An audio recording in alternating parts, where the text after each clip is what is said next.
I had an interesting question come up on a recent video, wondering if I've ever talked about a growing problem of campgrounds not allowing RVs without an official RVIA seal on them.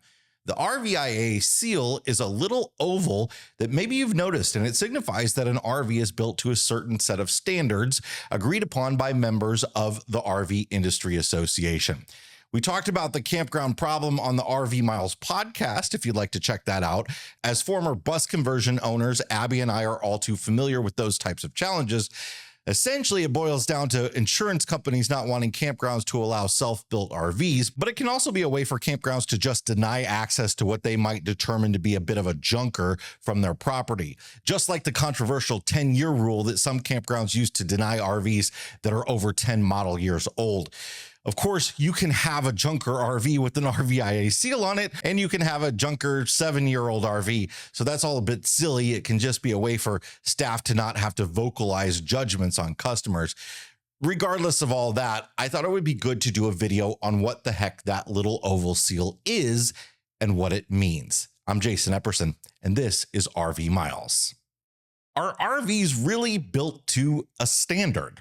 Contrary to popular belief, yes, they are. That doesn't mean each RV is built well. It just means there are some guidelines that have to be followed, like where emergency exits are, where ventilation needs to go. Have you ever wondered why most RVs have rolling shades but have a set of mini blinds behind the stove?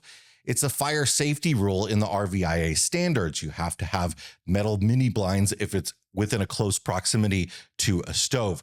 The little oval shows that the RV has been built to RVIA standards. What's more, you paid up to $150 for that seal as a line item on a new RV. But let's back up a bit and talk about what the heck the RVIA is. But first, this video is sponsored by our friends at RVmattress.com by Brooklyn Bedding. If you want to replace the terrible mattress that came with your RV, you can get a good one at RVmattress.com. Brooklyn Bedding makes real mattresses made in their factory in Arizona, shipped to you wherever you are in the country. You can let them expand inside your RV instead of having to try to fit a big mattress through the door. They are toxin-free. They come with a 120-night sleep trial and a 10-year warranty.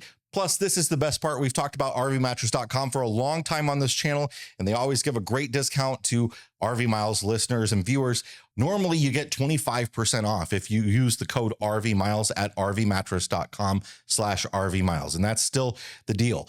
But if they're offering a different deal on the website, so say they're also offering 25% off for, say, a Veterans Day special, you're going to get an additional 5% off on the top of that. So you always get 25% off if you head over to RVmattress.com/RV Miles, but you exclusively get the best deal if you go there and use the code RV Miles, because you're always going to get at least 5% off their best deal on the website. Once again, that's RVmattress.com/RV Miles using the code RV Miles. Okay, the RVIA is the RV Industry Association, and it's the trade organization for RV manufacturers. 98% of RVs sold in the US are built by members of the RVIA, and they represent over 500 manufacturers of RVs and RV-related products. They have offices in Elkhart, Indiana, the main hub of RV manufacturing where most RVs are built, and they have offices in Washington, D.C., which are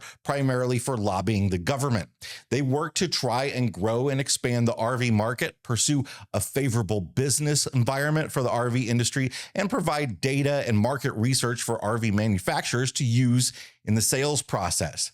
That seal that you paid for netted the RVIA over $5.3 million in 2023. It's their biggest source of revenue.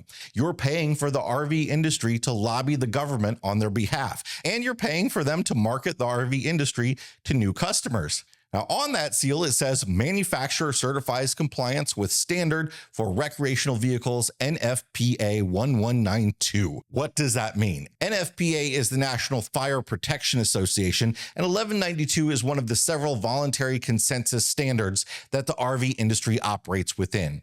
It covers the fuel systems and equipment, fire and life safety provisions, plumbing systems, and vehicular requirements. But there are several other standards that the industry follows as well. Standards for low low voltage electricity, ladder attachment, wheel and axle attachment, built-in generators, and more. And of course, they have to follow the National Highway Traffic Safety Administration's federal motor vehicle safety standards that all vehicles licensed to drive on the road must meet. But that oval seal might lead one to believe that each RV that bears it is quality inspected to verify it meets all of those standards. But it doesn't mean that at all. It just means the RV's designs and manufacturing methods meet those requirements. As we all know, manufacturing mistakes occur regularly within the RV industry, and you can definitely build a low-quality RV that meets these standards, which are primarily designed for safety, not the longevity of the vehicle or customer satisfaction. That said, the RVIA does have a team of full-time inspectors that perform unannounced inspections of member RV manufacturing plants to monitor adherence to this set of industry-approved standards. Inspectors walk each station along the production line, spot checking representative RV units for compliance with over 500 safety-related standard requirements. They talk to the line employees and they conduct hands-on discussions about the standards with them. But the RV industry is what's called a self-regulated industry, at least for the most part. Unlike the larger automotive industry, finance, appliances, textiles, and more, the RV industry enjoys the freedom to operate mostly within their own bubble. And that's largely because of these standards and procedures. If members of the government don't find them adequate, the industry could lose that self-regulated freedom. So there's a balance of doing enough to keep the feds happy while keeping the cost of manufacturing as low as possible. When changes in laws regarding housing codes or vehicle sales don't exclude RVs, the RVIA lobbies hard to get those exclusions made, and they've largely been successful. RVs are even exempt from most states' lemon laws that require vehicles to be bought back by the manufacturer if major flaws aren't repaired in a reasonable amount of time. RV deaths per mile driven are pretty low compared to all other vehicles on the road, probably having to do with the size, and that's probably one of the reasons that self-regulation has been successful. But there have been calls in recent years to bring some regulation into the mix, particularly as it comes to consumer protection.